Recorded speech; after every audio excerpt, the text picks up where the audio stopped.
just spent hours and hours working on that design, perfecting it, hating it, loving it, and it's finally ready to move to the test and validation lab.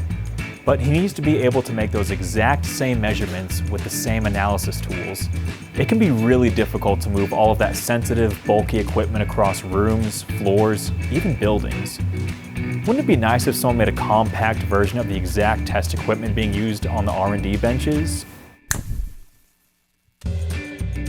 The new Keysight Streamline series is exactly that. Compact form, zero compromise. Now get all the capabilities of a benchtop oscilloscope, vector network analyzer, or arbitrary waveform generator in a small USB form factor. With the same user interface as Keysight benchtop and modular instruments, he's able to make the same measurements to verify his design as more prototypes are created, without any interruptions in the process.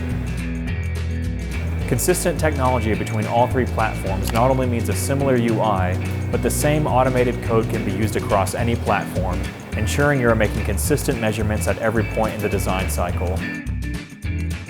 Benchtop functions like the AWG's channel synchronization, VNA's automated fixture removal, and the scope's 6-in-1 instrument integration are now available wherever you are.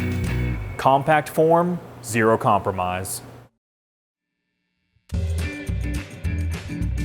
If you want to learn more about each of the new Keysight Streamline series products or schedule a live demo, check out the product-specific content on this page. Did you do it yet? All right, you can wait around here.